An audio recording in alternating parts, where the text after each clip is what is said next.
3470 নম্বর হাদিস।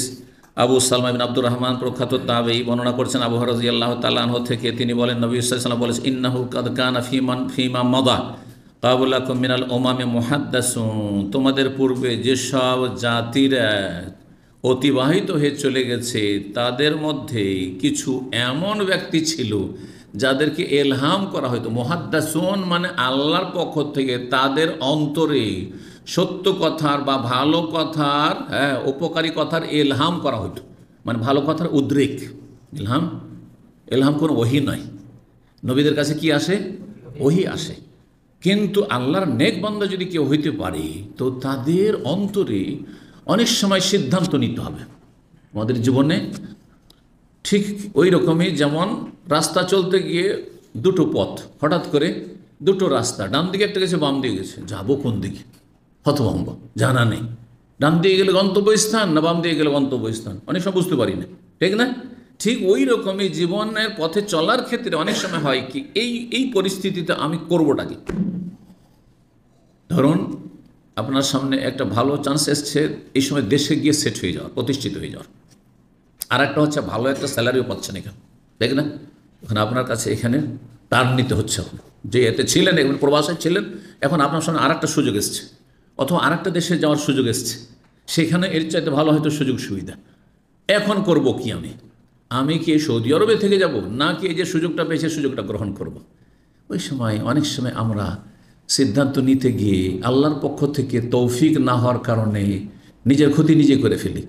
ভালো একটা সুন্দর চাকরি, ভালো সুযোগ সুবিধা, বেটার চান্স এখানে ছিল, আর আরামের রুজি ছিল, প্রতিষ্ঠিত এখানে ছিল, মোটামুটি চলে যাচ্ছে না খেতে, মাস শেষ হলে বেতন, আর খুব সুখে ছিলাম, আর পরিবারও সুখে ছিল। হঠাৎ করে গেলাম বড় একটা আশা নিয়ে, আর এমন হলো সব সর্বনাশ হয়। এটাও হারাইলেন আর ওদিকেও কিছু হইলেন না। হয় না? হয় না? অনেকের হচ্ছে, আল্লাহ না করে আমাদের হয়, ভালো মানুষদের হয়। তো এইরকম মুহূর্তগুলোতে অনেক ক্ষেত্রে, অথবা এটা তো ব্যক্তি পর্যায়ের, একটা জাতীয় পর্যায়, জাতীয় সমস্যা। আল্লাহ, এই পরিস্থিতিতে আমি কি করব? নিরপেক্ষ থাকব, না এদের সমর্থনে যাব, না এদের সমর্থনে যাব? এই যে বর্তমান যে পরিস্থিতি চলছে, তখন দেশের প্রেক্ষাপট, ঠিক না? অনেকে মনে করছে যে না এদের সাথ দেওয়া হয়েছে জিহাদ, অনেকে মনে করছেন যে ঘরে বসে থাকা এটা হচ্ছে ফিতনা থেকে নিরাপদ, অনেকে মনে করছেন যে না যেটাতে আগে ছিলাম ওইটাই, এখন যাবো কোন দিকে?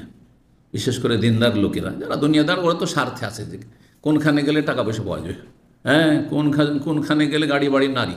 এখন যাদের ক্ষমতা চলে গেছে ওদের তো খেজুর চুষা শেষ হয়ে গেছে, এখন আটি আছে, আর কিছু নেই। কিন্তু এখন এদের পিছনে পিছনে ঘুরলি মোনা বেশি, তাই না? কিন্তু একজন দিনদার মানুষ তার এইসব ধান্দা করে না। ও দেখে যে হক কার সাথে রয়েছে, হক কার সাথে রয়েছে। এইরকম যখন পরিস্থিতি, এইরকমই ধর্মীয় সংগঠনের ক্ষেত্রে দেশে যাবেন, তখন অধিকাংশ লোকের আগে দেখবেন যে সংগঠন ছাড়া আপনি কোন একটা দলে তো আসতে হবে। এটা কিন্তু বাঙালি সেন্স, একটা কিছু তো করতে হবে। যারা রাজনীতি করছে তারা এই দলে না হয় ওই দলে, আর আপনি এমনি থেকে যাবেন। সই আকিদা সৌদি আরব তিনি আসলেন, আপনি এমনি থেকে যাবেন, একটা দলে আপনাকে লাগতে হবে। এখন এইরকম মুহূর্তে যদি এলহাম আল্লাহর পক্ষে, আল্লাহ আমার কোনটাতে জড়িত হওয়া ভালো হবে, নাকি আমার নিরপেক্ষ থাকা ভালো হবে, এইরকম সিদ্ধান্তগুলির ক্ষেত্রে এলহাম মানে এমন একটা আপনি সিদ্ধান্ত নিলেন যাতে আপনি মুওয়াফফাক, মানে আপনি সাকসেস হবেন, আল্লাহর তৌফিক পেয়ে গেলেন। তো বলছেন যে পূর্ব জাতির মধ্যে অনেকে হয়তো যাদেরকে এলহাম করা হইতো আল্লাহর পক্ষ থেকে। ওয়াইন্নাহু ইন কানা ফি উম্মতি হাযিহি মিনহুম ফাইন্নাহু মারুন খাতার, আর আমার উম্মতে কাউকে যদি এলহাম করা হয় আল্লাহর পক্ষ থেকে, তো তিনি হচ্ছেন একমাত্র ওমর ইবনে খাত্তাব রাদিয়াল্লাহু তাআলা আনহু। একমাত্র বলাটা ঠিক হবে না, তিনি সবচেয়ে বড় মুলহাম। সাহাবায়ে কেরামদের মধ্যে এই বৈশিষ্ট্য তার মধ্যে ফুটে উঠেছে, এবং বিভিন্ন সময় তিনি যে মত ব্যক্ত করেছেন বা পরামর্শ দিয়েছেন, অথবা যে আশা আকাঙ্ক্ষা করেছেন রবের কাছে, নবীর কাছে, সেটাই কিন্তু শরীয়তে স্বীকৃত হয়েছে অনেকগুলি ঘটনায়। যদি একটি হাদিস আছে ওয়াফাকতু রাব্বি ফি সালাসিন, আমি তিনটি বিষয় আল্লাহর কথার অনুকূলে বলেছি, মানে আমি যেটা বলেছি আল্লাহ ওইভাবে ওহী নাযিল করেছেন, কিন্তু তিনটি না, অনেকগুলি এইভাবে ওলামারা একসাথে কালেকশন করেছেন। ওই হাদিসে শুধু তিনটির কথা রয়েছে। বদরের বন্দীদের ক্ষেত্রে, তারপরে হেজাবের ক্ষেত্রে, পর্দার ক্ষেত্রে, তারপরে আপনার এই যে আমরা ওহদের ময়দানে গিয়ে লড়াই করব নাকি শহরেই থাকবো আর তারপরে কাফেররা যখন আসবে তখন প্রতিহত করব, এইভাবে মেলাগুলো ঘটনা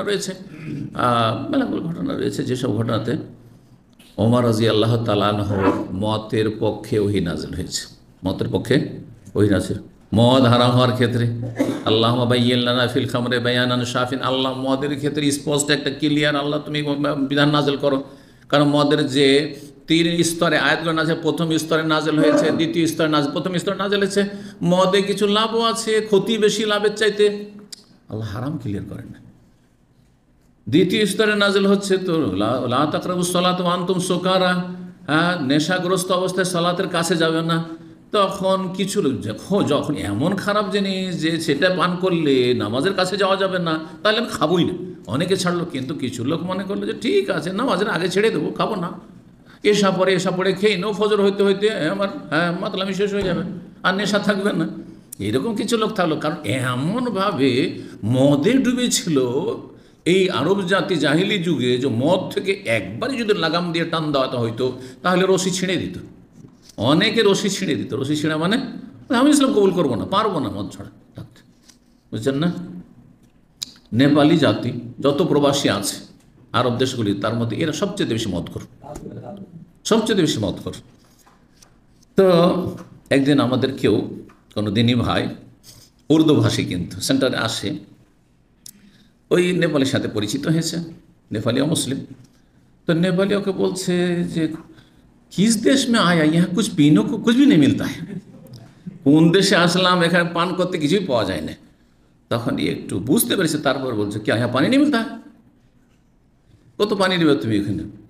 বলছে अरे नहीं नहीं, तो क्या बोलते हो तुम, पीने को नहीं मिलता, तो पानी तो है यहाँ पर, कहाँ पानी नहीं है यहाँ पर, सब जगह जब बकाला में जाओ पानी है। তারপর বলছে আরে আরে দারু পিনে को नहीं मिलता यहाँ, দারু বুঝেন তো, মদকে ওরা দারু বলে হিন্দিতে বা নেপালি ভাষায়। তো আস্তাগফিরুল্লাহ ওয়া আতুবু ইলাইহি। তো কি বলছিলাম, যারা যেই জাতি যেই পাপে ডুবে আছে, ওকে লাগাম টেনে ধরেন কলমা পড়ার সময়, তো ওর রশি ছেড়ে দেবো, না পারবো না।